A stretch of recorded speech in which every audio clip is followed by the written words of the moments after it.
Assalamualaikum warahmatullahi wabarakatuh. Bismillahirrahmanirrahim.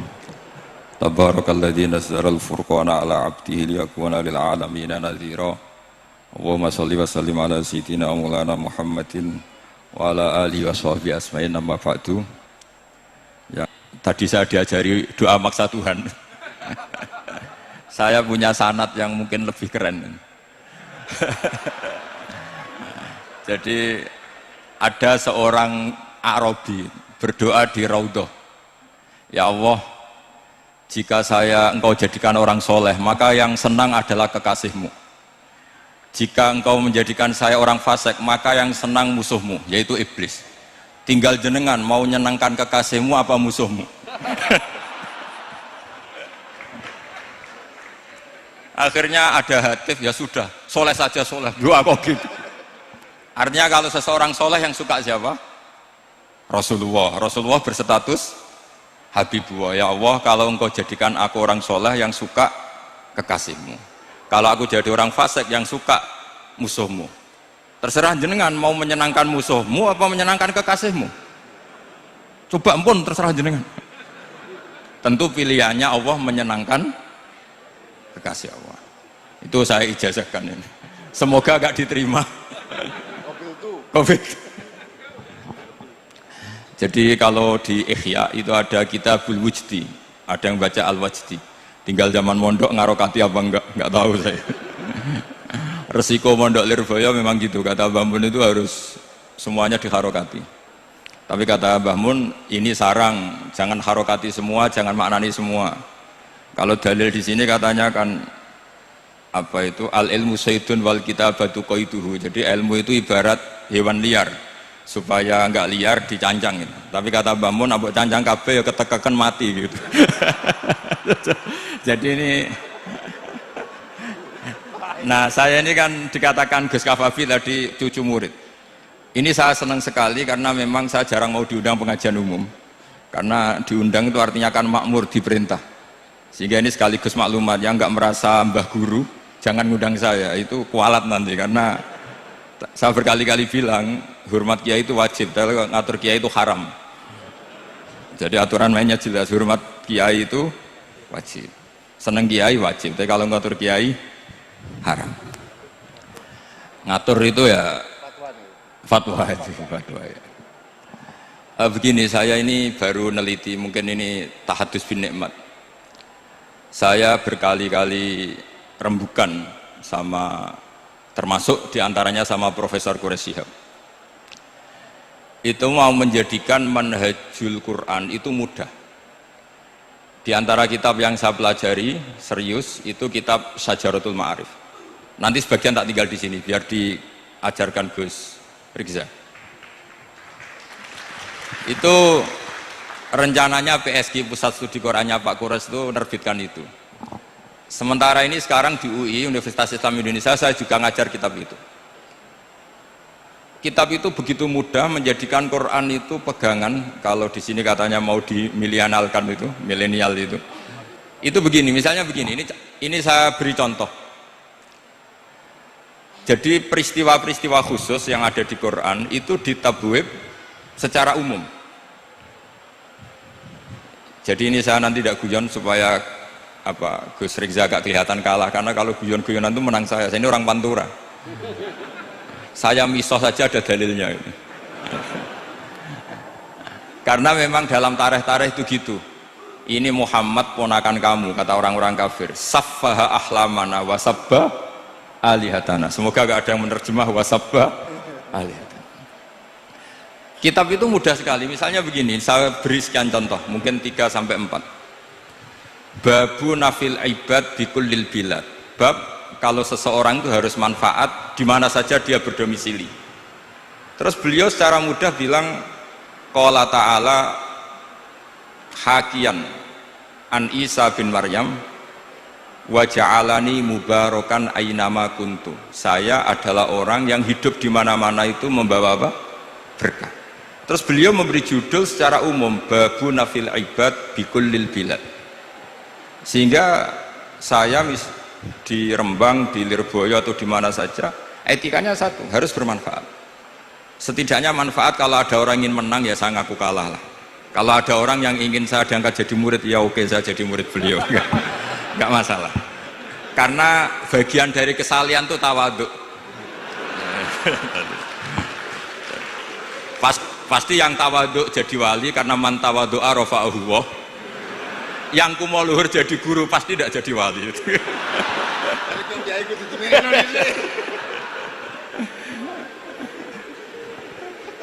Terus ada bab yang sesuai dalam konteks Indonesia.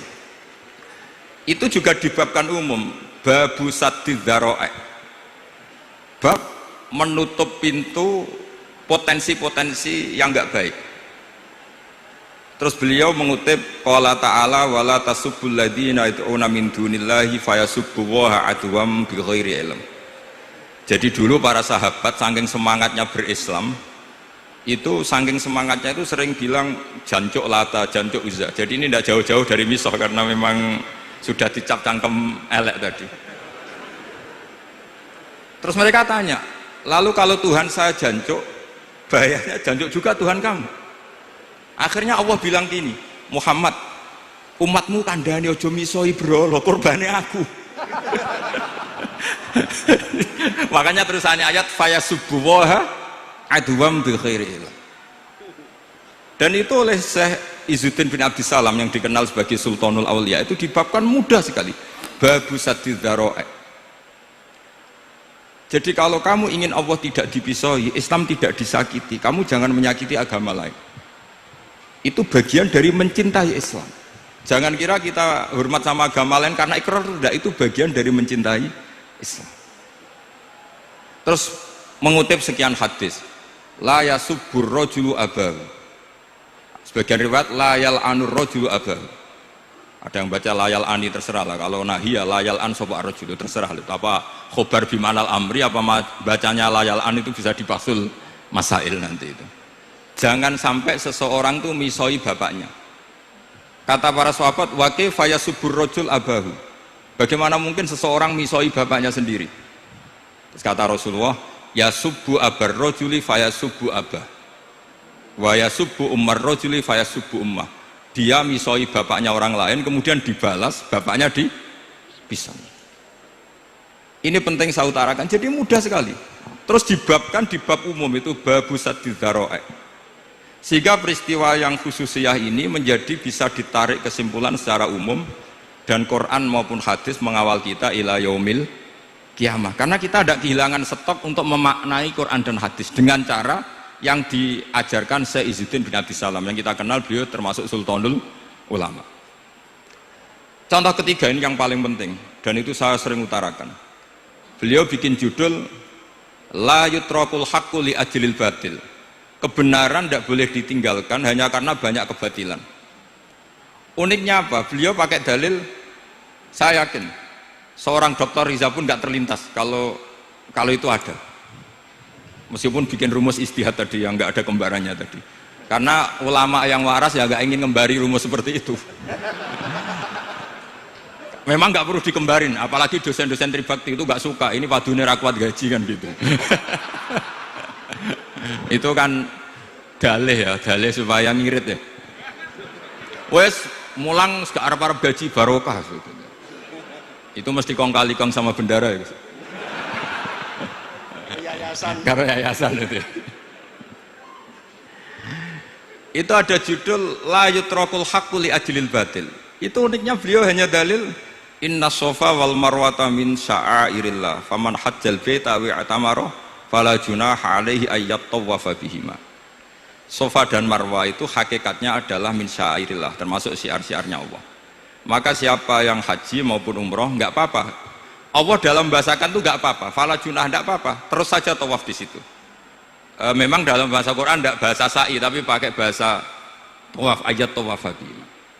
Kata Sayyiduddin bin Abdissalam, di sofa ini ada Isaf, nama berhala, di marwah ada Nailah, juga nama berhala. Yang orang-orang jahiliyah dulu ini menyembah dua berhala ini. Karena ada berhala mereka merasa risih kalau ibadah ritual tauhid di situ. Tapi kata Allah, teruskan saja kamu tawaf di situ atau sa'i di situ. Artinya apa? Kebenaran tetap diperintahkan meskipun ada kebatilan. Jadi gampang sekali. Terus beliau bikin judul la yutrakul haqqu li ajlil batil. Barang hak itu tidak boleh ditinggalkan karena barang batil. Saya di mana-mana kalau boleh dikatakan fatwa. Kalau ada orang mati karena narkoba atau karena mendem atau karena koplo atau karena oplosan, itu kita sebagai kiai datang saja. Tapi tidak harus kiai yang top-top kayak Gus Rizal, salah satu kiai datang.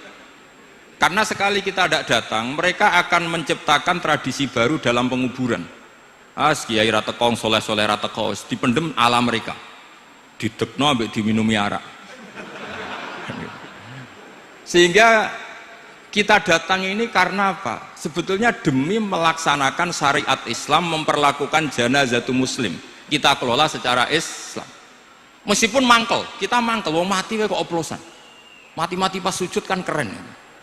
Atau mati karena gaji terlambat kan keren. Ini mati kok. Atau mati karena miskin telat apa? Gaji kan keren, tirakat lah, konaah. Nah, betul, ini mas-mas kalau yang mencintai Bapak ada kesampaian, syahid cinta itu juga syahid, asal tidak pernah lihat, tidak pernah SMS, ngempet tok itu kalau mati itu syahid. Tapi syaratnya nggak ngelihat, nggak nge-SMS, nggak WA, pokoknya seperti itu. Nah, ini penting saya utarakan. Saya pernah diundang salah satu acara akad nikah, itu yang undang itu nanggap ketoprak. Gus, nanti ada ketoprak di rumah saya, tapi jangan nggak usah lihat itu, tapi jam 9 ngakatkan anak saya. Ya saya datang, pas itu memang nggak ada udzur, saya datang. Itu sudah ada biduannya banyak di situ. Kenapa saya datang? Pikiran saya tadi, kalau kiai tidak menyaksikan akad nikah, nanti mereka bisa bikin cara akad dengan cara mereka sendiri. Sehingga takbir-takbir yang di fikih, misalnya walimatul ursi itu kalau ada ikhtilatur rijal wan nisa haram hadir, itu nggak pernah dilakukan oleh guru-guru kita. Setahu saya Mbah Mun, bapak saya, guru-guru kita, meskipun ada ikhtilatur rijal wan nisa, mereka kalau ada walimatul ursi asal tidak ada udzur itu datang.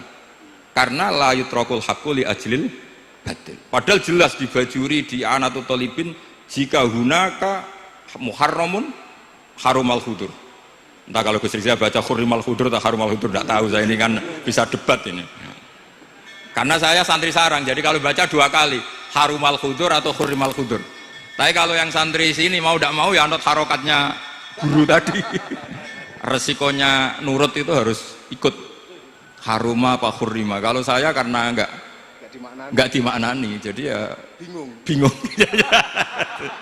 Maksudnya bingung milih, saking banyaknya ilmu. Bukan bingung karena goblok, bukan.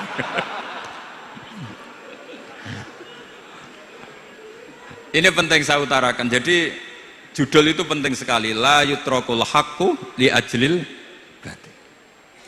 Contoh keempat, babu tolabil manzilah. Seorang yang terpercaya itu boleh cari pangkat di pemerintahan. Beliau dalilnya gampang sekali. Yusuf ketika merasa mampu mengendalikan ekonomi, ketahanan pangan zaman itu, beliau matur ke Aziz, ke penguasa Mesir, qala ja'alni ala khazainil ard. Jadikan saya sebagai pengelola hasil bumi. Inni hafizun alim, saya ini orang terpercaya, saya ini orang yang pinter. Maka ngaku pinter itu boleh asal pinter betul. Karena Nabi Yusuf bilang inni hafizun alim. Ini sudah 4, sampai berapa? 7 sampai 7, 5 aja nanti ilmunya habis. Jadi saya mohon nanti kitab itu saya tinggal 1, tolong dipelajari teman-teman supaya apa ya, ada cara mudah. Dan kitab itu pernah dibaca Syekhina Kiai Maimun di Sarang, pernah tak bawa ke Jakarta, saya diskusikan dengan Pak Profesor Quraisy Shihab. Terus sekarang juga dalam proses diterjemah. Tapi saya mohon ini yang nggak penting, terjemahnya itu tidak penting. Ini anak-anak Lirboyo kan bisa ngartikan sendiri, bukan sekedar terjemah tapi ngartikan sendiri. Itu unik, cara memahami itu unik sekali dan mudah. Jadi setiap peristiwa khusus itu diberi judul umum. Nah barokahnya judul umum ini, Quran itu menjadi ngawal kita ila yaumil qiyamah. Tapi kalau itu kamu anggap ini peristiwa Yusuf, ini peristiwa Yakub, peristiwa Ibrahim, maka seakan-akan Quran itu tidak untuk kita.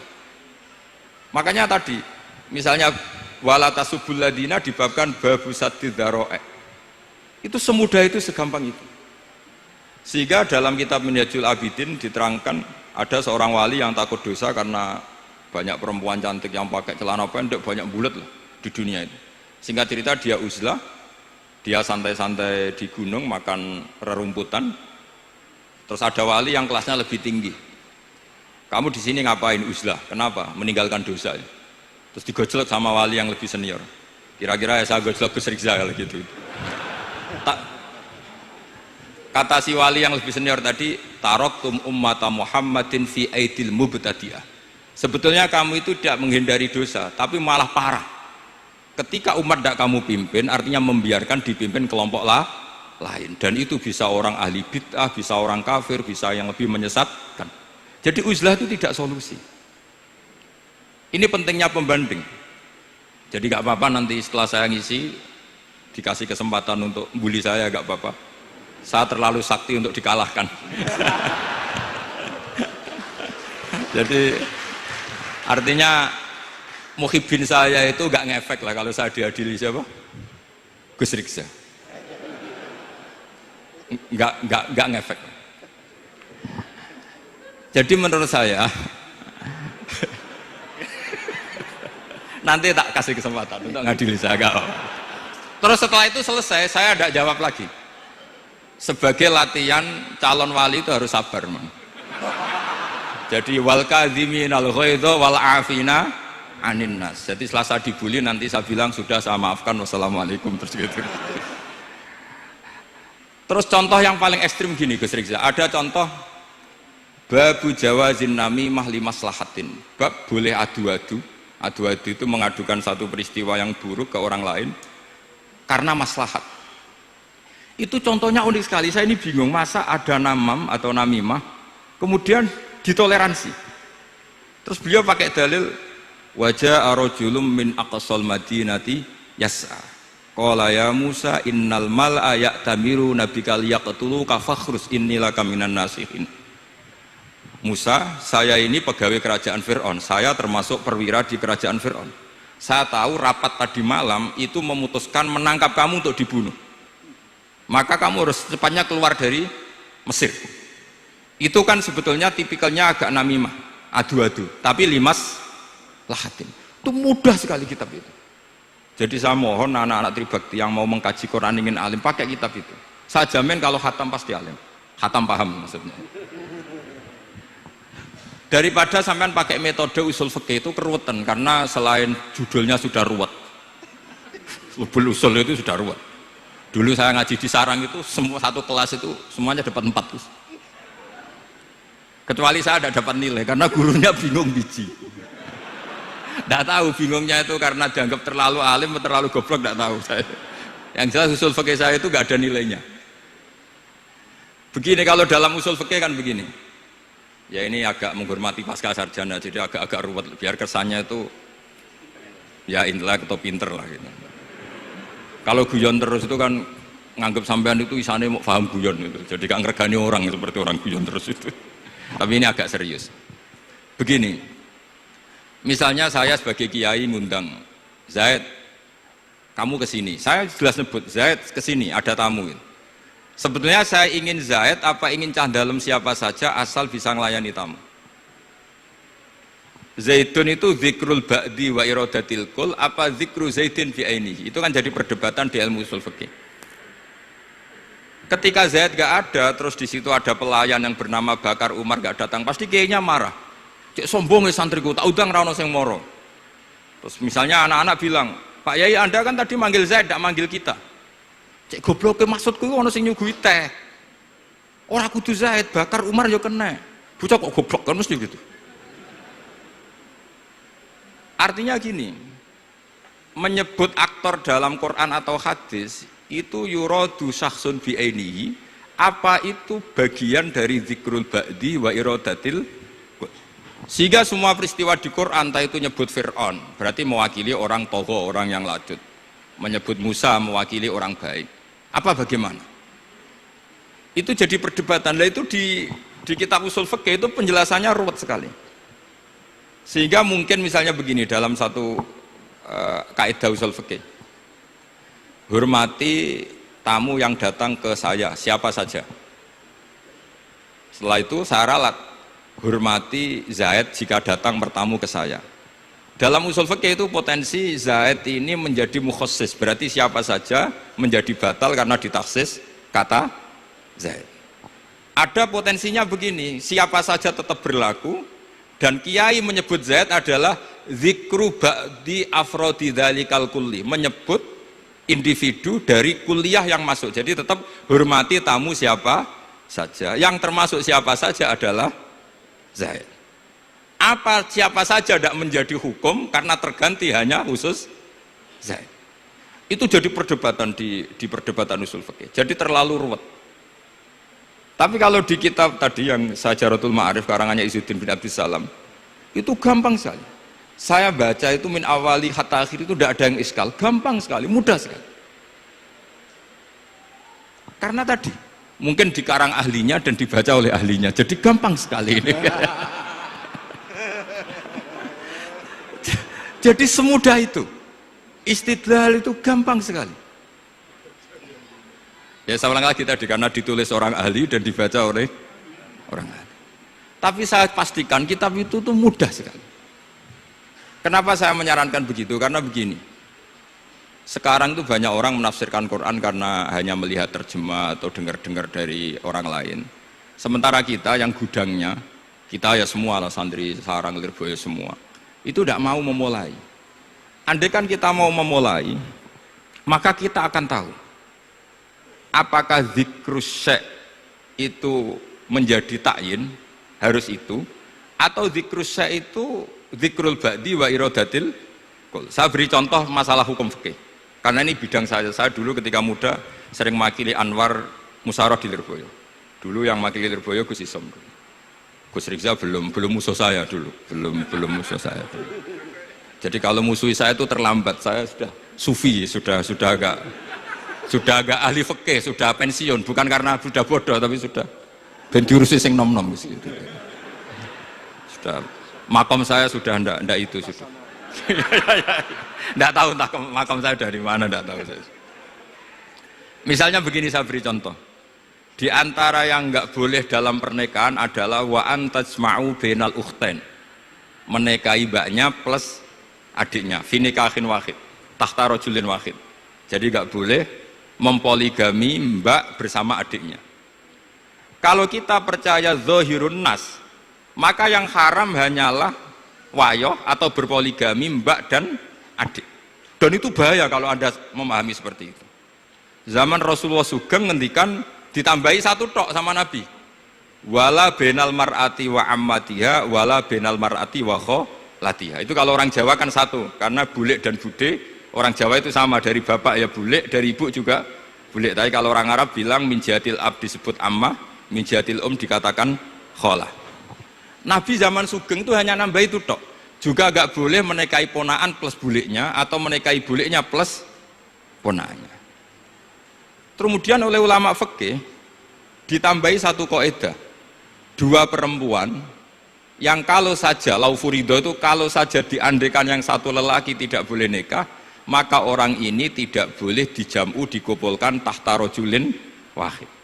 Berarti memasukkan siapa saja, mbah dan cucunya, perempuan dan buleknya, perempuan dan saudaranya.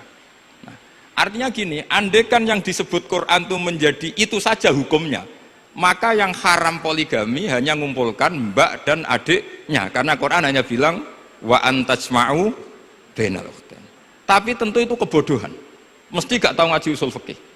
Kitab yang pantangannya orang banyak, ya pantangannya gurunya bareng, jadi itu bukan pantangan muridnya saja, ya pantangan gurunya bareng.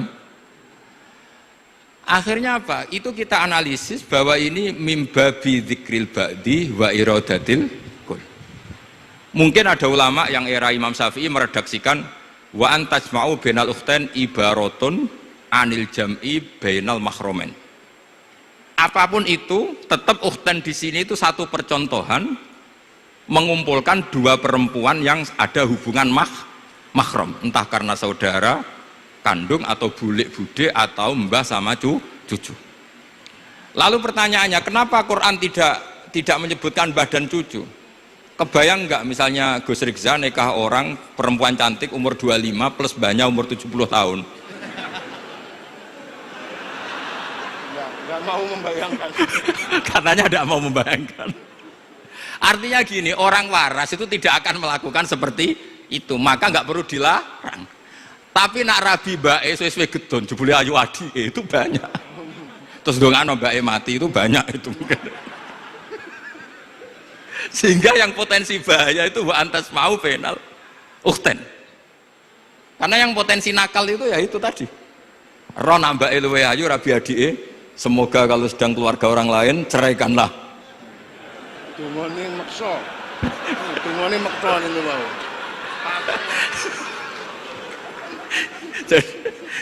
Jadi ini penting saya utarakan. Jadi ini serius tapi saya tetap rileks. Jadi mohon dipelajari lah usul fikih.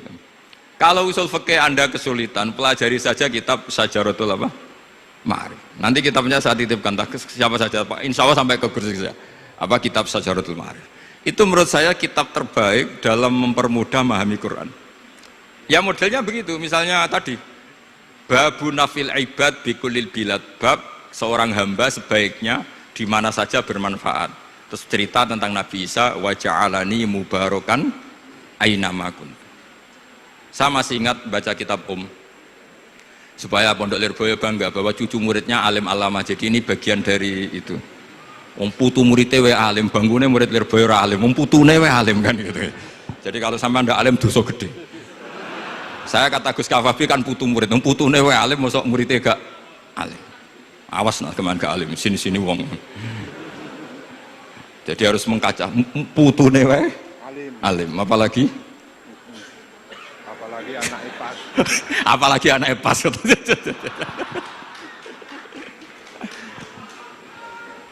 Jadi tadi sampai mana Gus? Lupa ya. Sampai adik ayu. Adik ayu. Mbak sing ayu. Ditungakno tadi. Ya ditungakne bentang mati adik oleh Mbak. Tapi adiknya mati Gus.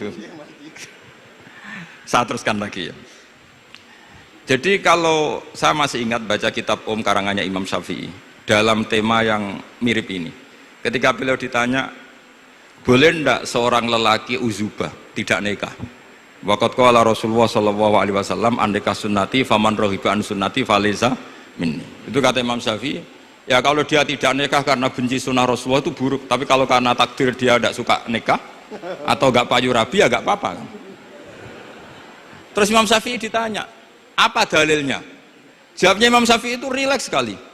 Inna wa ta'ala dzakara abdan sholihan wa wasofa bi annahu hasur. Terus beliau baca ayat wa sayyidaw wa hasura wa nabiyyam minas sholihin. Allah itu menyebut sekian hambanya yang soleh, dan di antara hambanya yang soleh itu berstatus hasur, orang yang tidak nikah. Artinya tidak nikah itu bukan mengganggu kesalehan, maka uzubah itu halal. Semudah itu dulu orang memahami Quran. Kok sekarang jadi sulit tuh salah gurunya apa salah muridnya? Salah semua. Jadi ini cobalah di apa ya, saya memang ingin supaya Pondok Lirboyo itu mudah sekali paham Quran. Saya ini termasuk heran ya, kenapa saya yang ngomong tafsir itu menurut saya biasa saja sama. Tapi saya kata orang banyak itu sudah mufassir. Kenapa saya ngomong biasa saja? Karena ya tadi dengan perangkat-perangkat ilmu kayak usul fikih, kayak fikih sendiri, termasuk kitab Syajaratul Ma'arif, memang memahami Quran itu gampang. Wong kafir saja bisa paham dulu. Umar ketika paham Quran itu belum Pondok Lirboyo. Masih kafir. Nggak pernah jadi mustahik. Apalagi wakil rektor, nggak pernah. Tapi ketika adiknya Fatimah baca Quran, Toha ma anzalna alaikal qur'ana litashqa illa tazkirata liman, itu dia paham dan menjadi masuk Islam. Itu coba fahamnya itu sama ngajinya dulu mana? Dulu fahamnya karena Quran itu muyassar, mudah. Pernah ada seorang ustadz yang mungkin kalau sekarang agak ekstrim lah. Sama ndak usah bilang cingkrang, ndak usah, pokoknya agak ekstrim ini. Kamu kok senengannya nuduh orang itu. Sampai saya kadang ketularan, saya ini orang baik, gak suka nuduh orang. Itu ada orang yang agak ekstrim itu, datang ke Harun Ar-Rasyid. Ya Amirul Mukminin gitu. Inni nasihun laka famusaddidun alaika Fala tajidanna alayya fi nafsika syai'an. Saya ini orang baik-baik, ingin nasihati jenengan, cuma saya agak kasar. Musyaddid itu agak kasar. Dalam bahasa Arab musyaddid siddah itu kasar. Kasar atau tegas, kasar lah. Dalam konteks ini maknanya kasar. Fala tajidanna alayya fi nafsika syai'an. Mohon jangan dimasukkan hati. Apa kata Harun Rasyid? Ngendikan itu mudah sekali dan itu sangat Qur'ani. Kata Harun Rasyid, uskut ya Ustad. Sebagian riwayat uskut ya jahil. Hei orang bodoh, kamu diam. Inna Allah ta'ala ba'atha man huwa khairun minka ila man huwa syarrun minni. Wa ma'adzalika qala ta'ala faqula lahu qawlan layyinan la'allahu yatadzakkaru aw yakhsha. Kamu diam hei Ustad bodoh. Allah Ta'ala itu mengutus orang yang lebih baik ketimbang kamu, yaitu Nabi Musa, ke orang yang lebih buruk ketimbang saya, yaitu Fir'aun. Itu saja harus beretika. Faqula lahu qawlan layyinan. Kok kamu sama-sama muslim mau main kasar sama saya? Kitabnya mana? Kira-kira seperti itu. Akhirnya Ustadz tadi, ternyata jenengan lebih alim, betul sos. Semudah itu orang memahami Quran. Inna wa ta'ala qad ba'asa man huwa khairun minka ila man huwa syarrun minni. Fa inna wa ta'ala ba'asa Musa. Wa Musa tentu lebih mulia ketimbang Ustadz ini. Ila man huwa syarrun minni. Saelek-elek Harun Rasyid itu jelek Fir'aun. Musa yang Rasul yang orang sangat baik diutus ke orang yang sangat buruk yaitu Fir'aun, itu saja beretika faqula lahu qaulal layyin, harus sopan. Jadi kayak apa? Saya bayangkan kayak apa bahagianya kita kalau melihat santri-santri ini memahami Quran seperti ini. Itu kan mudah, nggak perlu dokter, bisa juga perlu. Maksudnya bisa. Nggak perlu dapat honoris causa dari apa tadi? Profesor cangkem elek tadi. Profesor bidang cangkem elek. Jadi karena Quran itu dalil, kata Ibnu Abbas, Al-Quran dalil. Dalil itu mudah ditaklukkan, dibawa kemana saja itu bisa. Nah, ini yang terakhir, khasnya NU itu wasilah. Ini terakhir, nanti setelah ini selesai. Tapi saya mohon MC atau moderator atau siapalah ngasih waktu Gus Rizal untuk bully saya, dan saya jamin tak balas. Tidak tak balas dan saya latihan legowo tadi wal afina aninas. Sudah itu kata Rasulullah kan gitu, orang yang meninggalkan debat padahal dia benar bana wau betan fi rabbil jannah. Jadi sudah saya ingin masuk surga lah, tidak usah repot-repot berdebat. Wasilah misalnya Gus Kafabi niru Mbah Makhros atau Mbah Mun niru Mbah Karim niru Mbah Khalil Bangkalan sampai guru-gurunya. Karena zuriyatam ba'duha min ba'd. Saya juga alhamdulillah kemarin 3 bulan yang lalu, 4 bulan yang lalu Pak Said itu nyari nasabnya di Kudus. Kebetulan beliau sudah dengar-dengar kalau saudaranya Mbah Sahal itu sepupunya Mbah saya, nyari-nyari ketemu beliau senang sekali. Cuma terakhir tanya saya, Gus, saya dengan kamu tua mana? Tua saya, buyut kamu adik buyut saya, kata saya. Nyai Fadillah itu saudaranya buyut saya, Mbah Maksum buyut saya. Yang di Pondok Damaran, saya sampai sekarang masih ngajar di Pondok Damaran, belakangnya Masjid Menoro itu. Mbah Mun pernah cerita gini, orang itu banyak yang anti wasilah. Wasilah itu yang niru guru, gurunya guru. Langsung niru Kanjeng Nabi atau langsung niru pangeran. Itu Mbah Mun, saya masih ingat betul dalilnya, ihdinas siratal mustaqim siratal ladzina an'amta 'alaihim. Jalan yang lurus adalah mengikuti orang-orang yang telah engkau beri nikmat. Kenapa Allah tidak menghentikan siratoka, jalan kamu, jalan engkau? Allah itu tidak makan. Bagaimana cara kita niru Allah makan? Wong Allah tidak makan. Allah tidak tidur. Bagaimana kita niru Allah tidur? Fa inna Allaha la ya'kulu wa la yanam wa la yashrab. Nah, niru itu ya orang, kata Bamun, karena manusia itu hadis, Allah itu qadim. Jadi tidak ada hubungannya barang hadis dan barang qadim. Jika kalau ingin niru, ya niru manusia. Manusia itu siapa? Dia tentu masternya Rasulullah. Tapi kan walau lala ulama lama arafnal anbiya. Tanpa ulama kita tidak tahu Nabi melakukan apa, karena ini butuh sanad. Masyhur itu, walau la murabbi lama arafna rabbi. Tanpa murabbi kita tidak tahu rabbi. Nah, ini penting saya utarakan, sehingga di Quran itu setiap orang baik itu disebutkan orang-orang baik itu siapa? Ulaika alladzina an'ama Allahu 'alaihim minan nabiyina min dzurriyyati Adam wa mimman hamalna ma'anu wa min dzurriyyati Ibrahim wa Israil wa mimman hadaina wajtabaina. Selalu orang baik itu diceritakan orangnya dan ngikuti orang juga. Ulaika alladzina hadahum wa fa bihudahum muqtadi. Kenapa? Karena kita tidak bisa niru Allah, karena Allah itu tidak makan, tidak minum, tidak tidur, tentu tidak nikah. Tapi sekarang orang tuh geger, wanut guru-guru ra mesti bener. Sing marai kaidah nak guru ra mesti bener tuh kita. Kita setiap ngajar di Lirboyo di Sarang bilang selain Rasulullah Muhammad tuh tidak maksum. Jadi mereka ketinggalan kalau ngomong kiai ra mesti bener. Tahu kita mulai kecil diajarin selain Nabi kok ora maksum. Dekne ora ilmu anyaran kok ngandani sing mulai bayi alim itu kan lucu. Kita mulai dulu tahu selain Nabi itu tidak maksum. Kok malah dikandani kiai tidak mesti bener, kenapa diikutin? Udah tahu kalau kiai tidak mesti bener. Cuma kalau kiai tidak mesti bener, nak kue mesti ra bener. Lagi-lagi gerakan cangkem elek kan gitu. Kalau kiai itu hanya mungkin tidak bener, kalau kamu mesti tidak bener. Ini penting saya utarakan sehingga mudah sekali. Apa dalilnya wasilah? Ya kita jawab saja. Ihdinas siratal mustaqim, siratal ladzina an'amta alaihim. Semudah itu Quran dipahami ahlinya. Tapi sekarang kok memahami Quran jadi sulit, saya menjadi tidak tahu. Ya seperti tadi Izzuddin bin Abdi Salam itu banyak dalil la yutrakul haqqu li ajlil batil. Itu contohnya itu hanya inna sofa wal marwata min sya'airillah. Ketika sofa dan marwah belum steril dari berhala-berhala itu, ketika Ka'bah belum steril dari berhala-berhala itu, Nabi tetap tawaf di Ka'bah, tetap sa'i di sofa dan marwah. Kemudian itu disimbolkan la yutrakul haqqu li ajlil batil. Segampang itu agama. Tapi kenapa menjadi sulit? Jadi saya mohon sekali karena kitab itu sedang dikaji di PSG Pusat Studi Quran, juga dikaji di pondok saya.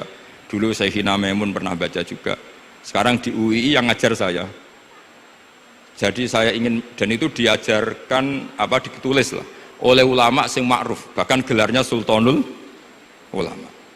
Dalam kasofnya Sayyid Abil Hasan Asyadzili, dalam kasus beliau mengatakan saya pas kasof dengar satu suara, satu hatif, ya Ali ma ala wajil ardi, tidak ada di muka bumi ini kajian fikih sing abha, yang lebih bersinar, yang lebih moncer ketimbang kajian Izzuddin bin Abdi Salam. Dan tidak ada kajian ilmu hadis mengalahkan kajian Abdul Azim Al-Mundhiri yang ngarang At-Targhib itu. Era Sayyid siapa? Abil Hasan Asyadzili. Dan tidak ada kajian ilmu hakikat sing abha min majlisika. Dan alhamdulillah kita punya kitab itu, Qawaidul Ahkam Syajaratul Ma'arif Izzuddin bin Abdis Salam. Juga kita punya kitab Abdul Azim Al-Mundhiri karena kita pakai At-Targhib At-Targhib itu mukhtasornya Muslim juga. Dan tentu kita juga punya Abul Hasan Asyadzili karena kita rata-rata ngaji hikam, kita tahu hikam adalah muridnya Abdul Abbas Al-Mursi dan beliau adalah muridnya Abul Hasan Asyadzili. Sehingga kita insya Allah ngalami dzurriyatam ba'duha mimpa, baik dzurriyah nasabiyah maupun dzurriyah sababiyah. Kayak saya tadi dikatakan Gus Kawabi putu Lirboyo karena Mbah Mun ngaji di Lirboyo. Dan saya bangga karena bisa bully jenengan semua nak putune wae alim maupun meneh anake. Mun sepakat iki nak putune wae alim maupun meneh anake. Pun assalamualaikum warahmatullahi wabarakatuh.